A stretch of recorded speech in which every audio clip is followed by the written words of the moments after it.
Hi hello viewers, welcome to Aakasham news. Big breaking news చూసుకుంటున్నాం. దుబాయ్కి పారిపోయిన షకీల్ కొడుకు లుకౌట్ నోటీసులు జారీ చేసిన పోలీసులు. నిన్న మనం చూసుకున్నాం. నిన్న వీళ్ళకి సంబంధించిన ఒక వీడియో కూడా ఒకటి చేసాం. ఏంటంటే బోధన్ మాజీ ఎమ్మెల్యే షకీల్ అహ్మద్ కొడుకు నిన్న కొంచెం ర్యాష్ డ్రైవింగ్ వల్ల ప్రజాభవన్ దగ్గర ఉన్న కొన్ని బ్యారికేడ్లకి కొంచెం అక్కడ అలజడి సృష్టించాడంటే దానికి సంబంధించింది పూర్తి వివరాలు నిన్న మనం వీడియో చేసాం. ఆ వీడియో కంటిన్యూగా ఇది కూడా చూడండి. దుబాయ్కి పారిపోయాడంట షకీల్ కొడుకు. నిన్న ఈ కేసును తప్పుదో పట్టడానికి పోలీసులు సర్వశక్తులా ప్రయత్నించారు, కానీ వాళ్ళు అనుకునేది సాధించలేకపోయారు. అసలు ఏం తప్పు చేయకపోతే ఇతను షకీల్ కొడుకు ఎందుకు పారిపోయాడు, అసలు ఎందుకు అక్కడ ఏం జరిగింది వివరాల్లోకి చూద్దాం. దుబాయ్కి పారిపోయిన షకీల్ కొడుకు నిన్న అలజడి కారు ఏదైతే విధ్వంసం సృష్టించాడో ఇదే కారు. ర్యాష్ డ్రైవింగ్ కేసులో బోధన్ బీఆర్ఎస్ మాజీ ఎమ్మెల్యే షకీల్ కుమారుడిపై లుకౌట్ నోటీసులు జారీ అయ్యాయి. డిసెంబర్ 23 అర్ధరాత్రి ప్రజాభవన్ ముందు కారుతో బ్యారికేడ్లను ఢీ కొట్టాడు. మనం చూసుకున్నాం కదా. డిసెంబర్ 23 అర్ధరాత్రి ప్రజాభవన్ ముందు కారుతో బ్యారికేడ్లను ఢీ కొట్టాడంటే ఎందుకు? ఈ ప్రమాదం నుంచి తప్పించుకునేందుకు డ్రైవర్ని లొంగిపోమని చెప్పి పరారయ్యాడంట సోహెల్. తప్పు వీడి చేసి డ్రైవర్ మీద పెట్టి వీడి పారిపోయాడంట. తనకు బదులు డ్రైవర్ అబ్దుల్ ని పోలీస్ స్టేషన్ కు పంపించాడంట. తప్పు నువ్వు చేసి అతని మీద ఎందుకు పంపించావు సోహెల్? నువ్వు ప్రమాదం తర్వాత నేరుగా ముంబై వెళ్లిన సోహెల్ అక్కడి నుంచి దుబాయ్కి పారిపోయాడు. ఈ క్రమంలో సోహెల్ కోసం పంజగుట్ట పోలీసు లుకౌట్ నోటీసులు జారీ చేశారు. దుబాయ్ లో ఉన్న సోహెల్ ను రప్పించేందుకు ప్రయత్నిస్తున్నాడు. అతను ఇక్కడ నుంచి దుబాయ్ వెళ్ళిపోయాడు. దుబాయ్ వెళ్ళిపోయినాడు. ఇండియాకి ఎలా వస్తారని ఆశిస్తున్నారు పోలీసులారా? మీకు కూడా చెప్తున్నాను. అసలు ఆ రోజు రాత్రి ఏం జరిగింది వివరంగా చూడండి. 23వ తేదీన అర్ధరాత్రి 2:45 ప్రజాభవన్ ముందున్న బారికేడ్లను సోహెల్ కారు ఢీకుందంట. పంజగుట్ట పోలీసులు వెంటనే స్పాట్ కి చేరుకున్నారు. కారు నడిపింది సోహెల్ గా గుర్తించారంట. చూసుకోండి, సోహెల్ గా గుర్తించారు పంజగుట్ట పోలీసులు. బ్రీత్ అనలైజర్ టెస్ట్ కోసం పంజగుట్ట స్టేషన్ కు తీసుకెళ్లారు. షకీల్ అదే రోజు రాత్రి పోలీస్ స్టేషన్ కు వచ్చినట్లు సమాచారం. సోహెల్ ను కేసు నుంచి తప్పించి అతని ఇంట్లో పనిచేస్తున్న అబ్దుల్ ఆసిఫ్ ను నిందితుడిగా చేర్చే ప్రయత్నం చేశాడంట. తప్పు ఇతను చేసి వాళ్ళ ఇంట్లో పనిచేసే అతను అబ్దుల్ ఆసిఫ్ నిందితుడిగా చేర్చేందుకు ప్రయత్నిస్తున్నాడంట. ఇప్పుడు చెప్తా చూడండి. తప్పు మీరు చేశారు, ప్రమాదం మీరు చేశారు, అలజడి మీరు సృష్టించారు, విధ్వంసం మీరు చేశారు. అక్కడ అంత రచ్చ చేసిన మీరు అబన్ శుభం తెలియని ఈ అబ్దుల్ ఆసిఫ్ ఎందుకు ఇరికిద్దాం అనుకుంటున్నారు? అంటే సామాన్యుడికో న్యాయం, డబ్బున్నోడికో న్యాయం, పేదవాడికో న్యాయం, నిరుపేదవాడికో న్యాయమా? ఈ దేశంలో అందరికి సమాన హక్కులు, చట్టాలు, శిక్షలు కూడా అలానే ఉన్నాయి. మన భారత రాజ్యాంగం మనం కల్పించింది. అసలు సీసీ ఫుటేజ్ పరిశీలన కూడా జరిగిందంట. సీసీ ఫుటేజ్ లో ఏముందో చూద్దాం. బ్రీత్ అనలైజ్ టెస్ట్ కు తీసుకెళ్లిన టైంలో సోహెల్ పారిపోయాడనే ప్రచారం జరిగింది. పోలీసులు కేసును తప్పుదోవ పట్టించారన్న విషయం సిపి శ్రీనివాస్ రెడ్డి దృష్టికి వెళ్ళింది.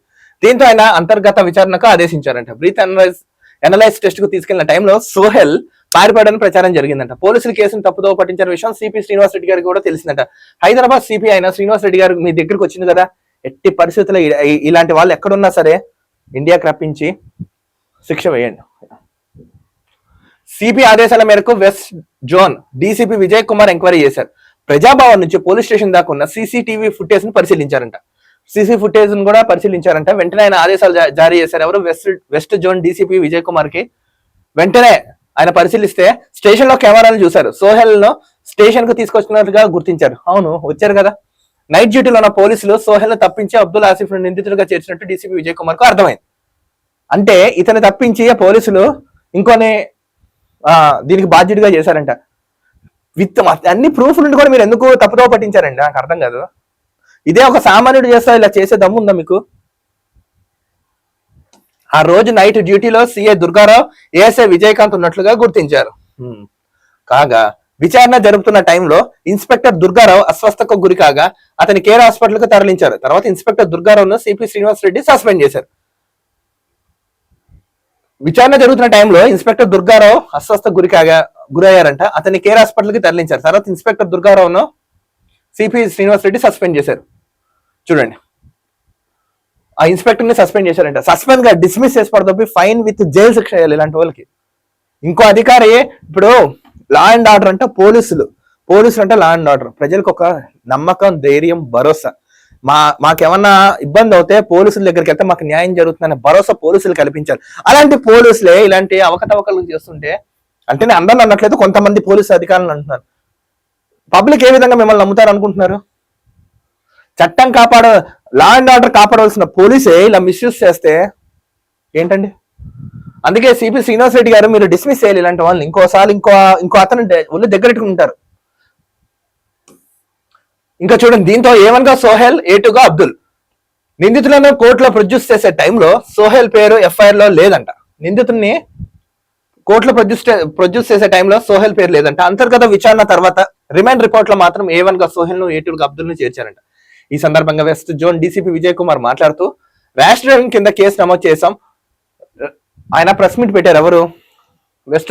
West zone DCP Vijay Kumar rash driving కింద కేసు నమోదు చేశామని, బోధన్ మాజీ ఎమ్మెల్యే షకీల్ కొడుకు సోహెల్ కారు డ్రైవ్ చేసినట్లుగా గుర్తించాం. అయితే సోహెల్ కు బదులు అతని ఇంట్లో పనిచేసే అబ్దుల్ ఆసిఫ్ తానే డ్రైవ్ చేసినట్లుగా పోలీసులకు వచ్చి చెప్పాడు. అతను ఎందుకు వచ్చి చెప్పాడు? వీడిని ఒత్తిడి చేస్తానే కదా అతను వచ్చి చెప్పాడు. సోహెల్ పరారీలో ఉన్నాడు. మిగిలిన వారిని అదుపులోకి తీసుకుని రిమాండ్ కి తరలించినట్లుగా వెల్లడించారంట. ఇక్కడ నుంచి నెమ్మదిగా అతను దుబాయ్ పారిపోయాడు. కానీ ఎట్టి పరిస్థితిలో ఈ దుర్ఘటనకి ఎవరైతే చేశారో, ఎవరైతే ఇలాంటివి చేశారో, ఎట్టి పరిస్థితుల్లో వదలకుండా వాళ్ళకి చట్టపరంగా శిక్ష వేయాలని మేము డిమాండ్ చేస్తున్నాం. ఎందుకంటే ఈ దేశంలో నమ్మకంగా ప్రజలు నమ్మేది ఏంటంటే ముందు కోర్టు, తర్వాత పోలీస్ స్టేషన్. ఇవే మీరు కరెక్ట్ గా న్యాయం చేయకపోతే సామాన్యుడు ఇంకెవరు చెప్పుకోవాలో, సామాన్యుడు ఇంకా రానున్న రోజుల్లో ఈ రెండు వ్యవస్థను కూడా నమ్మకం కోల్పోతాడు. ఆ దుస్థితి రాకూడదనే కోరుకుంటున్నాను. ఇలాంటి వాళ్ళకి శిక్ష కంపల్సరీ పడి తీరాలి. మొత్తానికి చేర్చేశారు కదా A1 గా సోహెల్ని, A2 గా అబ్దుల్ని. సో ఇతనికి శిక్ష పడుతుందని అయితే నేను భావిస్తున్నాం. మరొక వీడియోతో కలుద్దాం. అంతవరకు చూస్తున్నానండి ఆకాశం news. This is Dilip signing off.